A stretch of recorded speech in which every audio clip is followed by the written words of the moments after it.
Alors, il faut savoir comme ça, que David Ameller, après avoir composé le psaume 51, là-bas, dans ce psaume qu'on lit tous les soirs avant de dormir, s'il vous plaît, prenez le psaume 51 et lisez-le avant de dormir. C'est un grand nettoyage de l'âme. C'est une purification de l'âme. Il nous met face à nos fautes, à nos péchés. Il nous met face à la soumission que l'on doit avoir devant Dieu. Il nous met face à la brisure du cœur devant Dieu. Car l'Éternel n'aime pas, on ne souhaite pas. Les holocaustes, ça lui fait rien du tout. Les corbanotes, tout ce qu'on fait de rémunération, tout ça, c'est rien du tout. Parce qu'on récidive. Notre cœur, il a envie, il a toujours envie de refaire les mêmes erreurs et il les refait. Alors, apporter une tzedaka, ça peut juste le sauver de quelque chose, mais ça peut pas guérir l'angoisse de l'âme. Pour guérir l'angoisse de l'âme, il faut purifier son cœur. Alors, une fois que tu purifies ton cœur, alors ton âme, elle dévoile des choses. Et l'âme, elle a envie de dévoiler Dieu. Et là-bas, dans ce psaume, il dit, je sais que l'Éternel, tu aimes ta créature, mais quand elle brise son cœur devant elle, elle demande pardon à ne plus recommencer, à ne plus récidiver. Là-bas, exactement, le roi David. Et donc, nous, avant de dormir, on dit à Dieu, s'il te plaît, pardonne-moi mes fautes. Il y a le psaume là-bas, dans le verset 12, Lève tahor berali Elohim, veruach nachon hadesh bikirbi, un cœur bon crée en moi l'Éternel, un esprit convenable m'envahira. Mais tout ça, il faut l'avoir avant de dormir. Comme ça, tu es envahi d'un cœur pur et aussi d'un bon esprit. Quand tu dors sans l'inquiétude. Tu écartes de toi la honte que tu redoutes. Parce que tu ne sais pas ce qui se passe dans le sommeil. Tu ne sais pas où ton âme, elle va. Elle fréquente qui, là-bas? Alors, on te dira qui tu fréquentes ici, elle fréquente là-bas. Mais avant de dormir, on essaie de purifier notre être dans l'esprit, dans l'âme, dans son cœur, des bonnes volontés, des acceptations nouvelles que l'on fait. Ok? Très bien. Et là-bas, c'est marqué que il est venu le prophète, il lui a dit, sache maintenant, David, Gam Hashem ya'vir hatatra lo tamut. Je vous donne les mots qui me viennent du texte biblique là-bas dans Melachim. Il lui dit, sache David que Hashem, il a exaucé ta prière, il a exaucé ta requête, il a enlevé la honte que tu redoutes. Alors il faut que tu saches qu'il a enlevé aussi le péché que tu as fait, oui, c'est-à-dire le Hilul Hashem, parce que bon, c'est pas un péché, il n'a pas fait un péché, bon, on va pas rentrer maintenant dedans, et il lui dit, Gam Hashem, et aussi Hashem, He'evir hatatra lotamut. Il lui a dit, il a effacé, lui-même, il a effacé ta faute, c'est-à-dire il a nettoyé la tâche de ton âme, de ton cœur, lotamut, tu ne vas pas mourir, parce que Hashem, il a dit à Nathan, va le voir, s'il donne un verdict, il va le donner lui-même, et quand il donnera ce verdict, eh bien, je prends l'âme de David. C'est fini. Quel est le verdict? C'est que Nathan, il lui dit, écoute, s'il y a un homme richissime, qui a beaucoup de brebis, beaucoup de moutons, beaucoup de génisses, beaucoup de vaches, beaucoup de taureaux, il est rempli. Et le voisin à côté, qui est son voisin, il a juste une petite bichette, une petite biche, un petit agneau. Oui. Qu'est-ce que fait le riche? Il veut faire un repas, il a invité des gens, il va chez le voisin, il prend son agneau, il l'égorge, il fait le kebab, il fait un méchoui, et il a invité sa famille ou bien ses amis. Quel est le mal qu'il a fait, cet homme-là? Le roi David, il dit, Ben Mavetu, il est le fils de la mort. Ça veut dire, il ne mérite pas de vivre. Comme ça, il répond David. Et Nathan Hanavi lui a dit, tu sais qui est cet homme-là? C'est toi. C'est toi cet homme. Mais pourquoi? Il dit parce que toi, peux avoir 18 femmes, tu peux avoir 1000 concubines. Tu es parti chercher la femme du voisin, la petite bichette. Vraiment. Vraiment. C'est ça.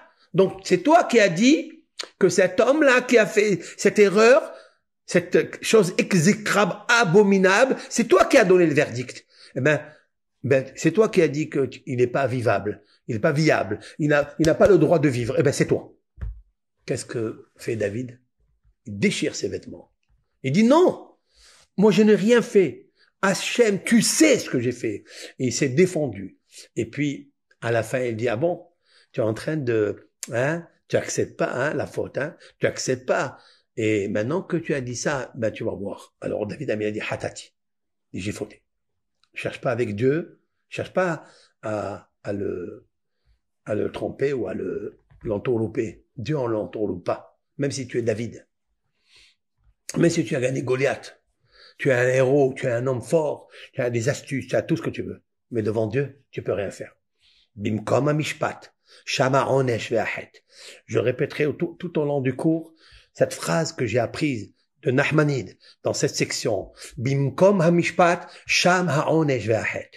Là où il y a la justice, là-bas se trouve le péché et la punition. Il faut savoir ça.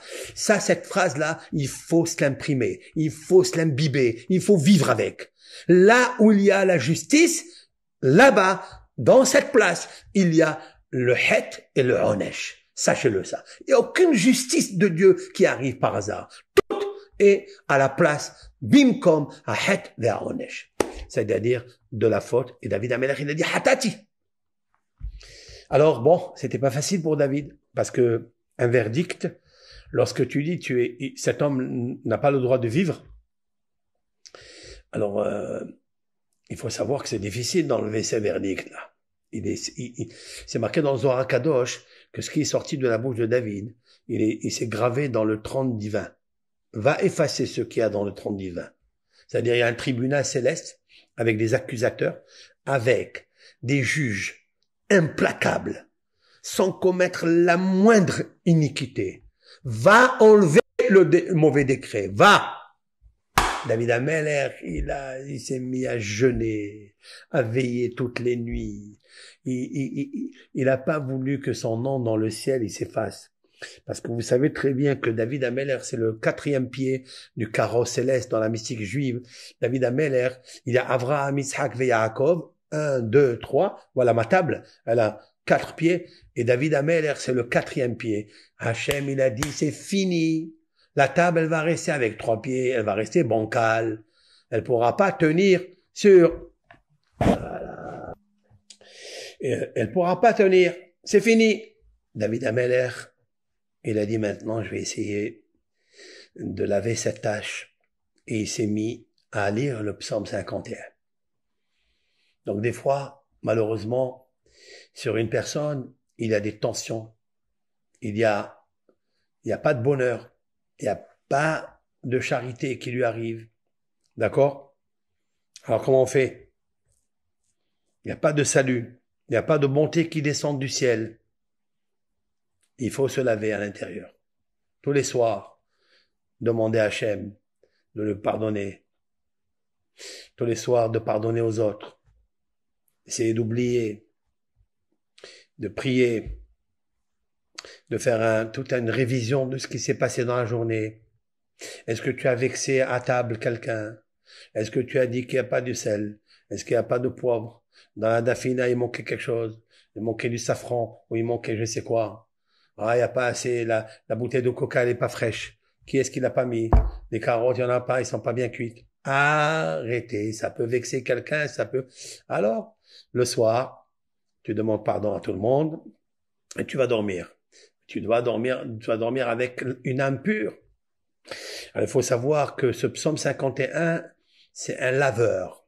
C'est une machine à laver, mais qui te fait un lavage complètement quand tu es dans la compréhension du texte. Quand le texte, il te saisit, quand tu le sens à l'intérieur de toi. Tu vois qu'il vibre à l'intérieur de toi. Ça marche. Ça marche. David Amelech, il lui a dit l'ange par Nathan Hanavi. Il lui a dit, sache Gam Hashem ya'vir hatatra lo tamut. Le même Nathan Hanavi qui lui a dit, c'est toi qui as créé le verdict, c'est toi qui ne mérites pas de vivre, c'est le même qui est revenu et qui lui a dit, l'Éternel, il t'a pardonné, tu vas pas mourir. Et là, lorsqu'il a entendu ça, David Ameler, il s'est mis à chanter, il a pris Alléluia, Alléluia Bekocho, c'est le psaume 150. Le psaume 150, il a dit louange, et il termine avec le nom Alléluia, ça veut dire qu'il remercie Dieu. Et de là, nos sages ont dit que si une personne a fait des péchés, il n'a qu'à copier, calquer du roi David, que c'est une personne, c'est pas 100 000, c'est une. Et il nous a montré le chemin, comment demander à Hachem.